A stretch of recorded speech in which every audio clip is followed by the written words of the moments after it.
Your job doesn't care about you. Long story short, you're never gonna really have friends. If your friend's not supportive of you moving to New York City based on like some inner insecurity they have, in this video, I'm gonna share with you 5 limiting beliefs that are affecting your move to New York City. So if you wanna move faster and if it's your goal to live your best life in New York City and you don't want anything coming in the way, then you wanna keep watching this video. So let's start off with reason number 1 as to why you're not moving to New York City, and that is because you care too much about what other people think.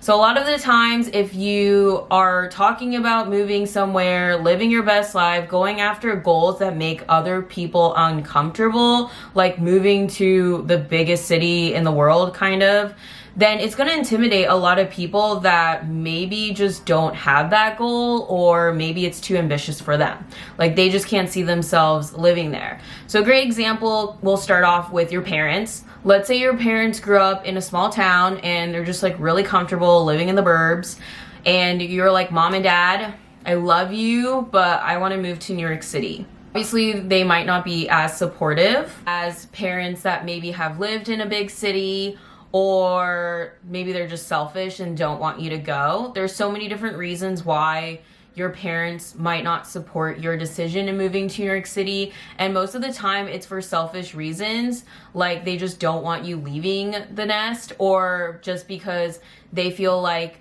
it's such a big city and there's a lot of unknown factors, so they don't want you to have to suffer. Either way, whatever their reasoning is, they're projecting their fears onto you, and that's actually holding you back from moving forward, especially if New York is a city where your career is going to be the best fit for. Like someone who's in a really creative space, or someone who wants to be in Broadway. Like, hello, you need to be in the Big Apple. Maybe not right now, because things aren't open. If you guys are watching this, it's July 2021.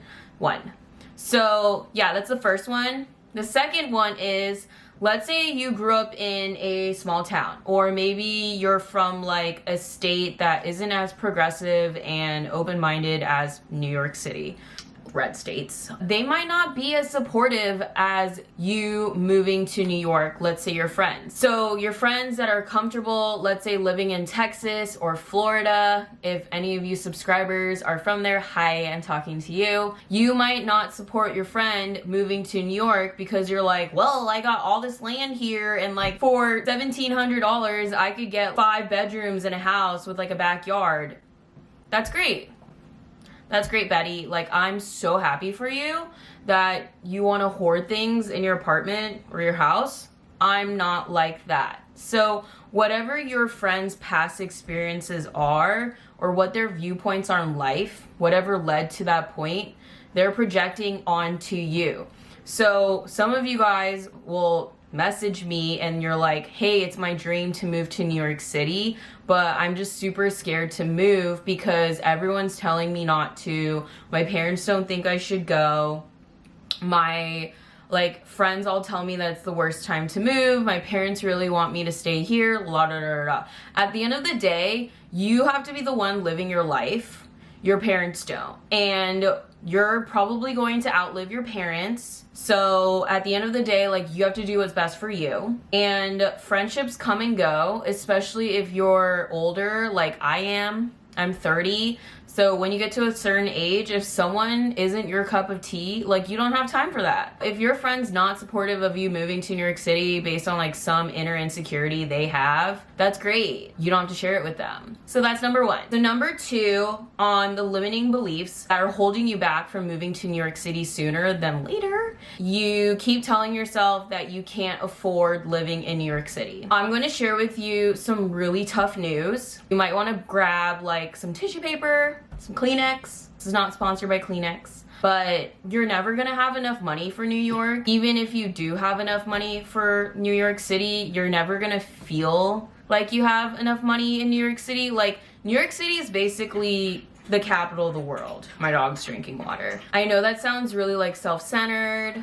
and there's like a lot of other cities that are great, and yes, there are, but New York City is kind of like the center of like capitalism, at least, or like all the trading and markets and stuff like that. So there's a lot of money here and a lot of people make a lot of money, and someone's always going to be making more money than you. Someone's going to always have a better apartment than you, a better closet than you, a better boyfriend, better girlfriend, better life, better Instagram feed, whatever. So long story short, why are you waiting? Like, there's literally college kids that graduated from college and moved here and made it work. All the reasons why you're explaining why you can't move here, it's all BS. And I'm tired of hearing of it. I'm gonna push you. You can move here. You just have to tell yourself no. And at the end of the day, you're gonna spend all the money you make anyway. So like all the money that you're saving up, you're gonna spend it here. But you're trading experiences for consumption goods. Like, you really don't need that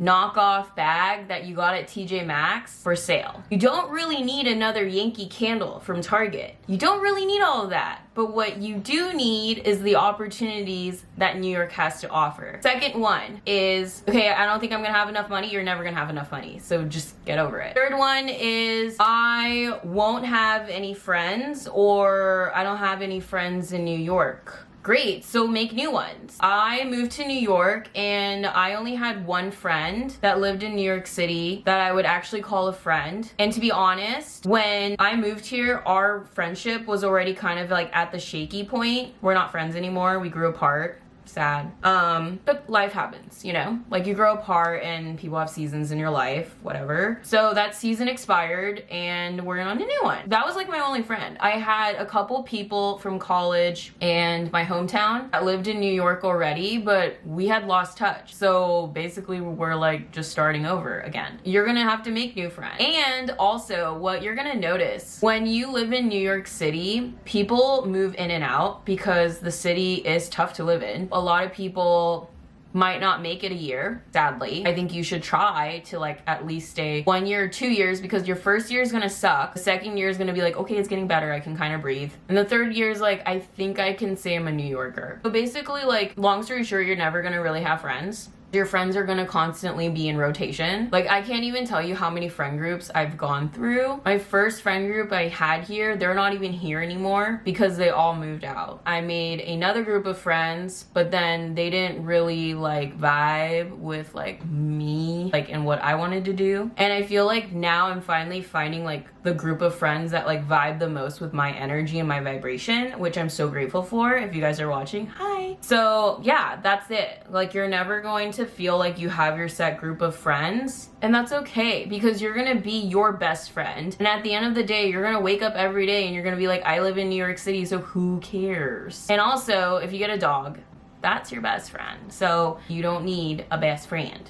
Okay, the fourth thing that is holding you back from moving here is that you can't find a job here, or your current job isn't going to move you over there. I think 2020 is a great example that shows you that no matter how long you've been in your job doesn't care about you. The moment it's inconvenient for them to have you, they're like, bye. You should never prioritize your job above. And if it's anything that's taught me after living in New York, I moved to New York, and 4 months later after moving to New York, I left the job that I came to New York for, and I went to go to work for myself. I took random jobs here and there to kind of like pay the bills a little bit, but for the most part, like, I freelanced and consulted a lot for myself and worked random jobs here and there if I needed to pay bills. There are so many jobs in New York, and that's the great part, is because when you live in other cities, typically other cities don't have as big of job variety or diversity as New York City. Like, in New York, you can be 40 and you could be a bartender, and it's like totally normal. Like, I would just be like, okay, cool. And bartenders actually make a lot here. Ish ever hit the fan, you're fine. Like, someone's got you. The universe has got your back. So never be worried about that. At the end of the day, you know, what's meant for you is gonna happen for you, and everything always works out. And if it hasn't worked out yet, you're gonna figure it out, and you're gonna learn from it, and you're gonna grow from it. But you should never stay at a place for a job if you're not happy. If I could go back in my 20s, I moved to Scottsdale, Arizona for a job because that was like what I thought I needed to do, because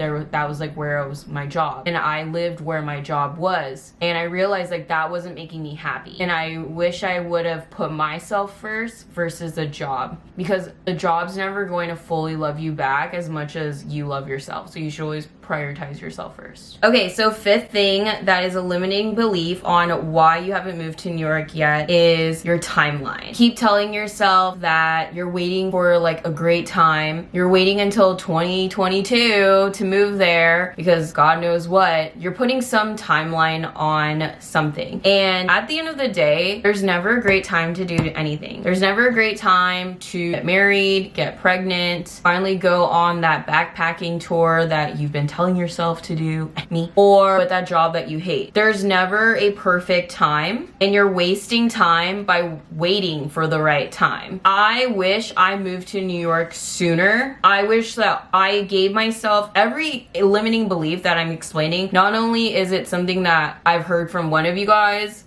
or from myself, but these are all things that I've experienced myself. I moved to San Francisco when I really wanted to move to New York because I just didn't think it was the right time, or I didn't think I had enough money, and also because my friends and family like weren't supportive of it, and I didn't think I could find a job. And at the end of the day, all of things that I was worried about, they happened anyways. So you might as well just live your best life. Move here. Don't care about what anyone thinks. Don't worry about the money, because money always comes back, but time doesn't, sis. So I hope you guys found this video helpful. Give it a like and share so I know, so the algorithm can know, and we can send it out to more people that want to move here, but not too many, because then the rent prices will go up, and I don't want that to happen for you guys. Anyways, if you guys like this, I'll see you guys in the next one. I hope you guys have a great day, and good day, good night. Bye.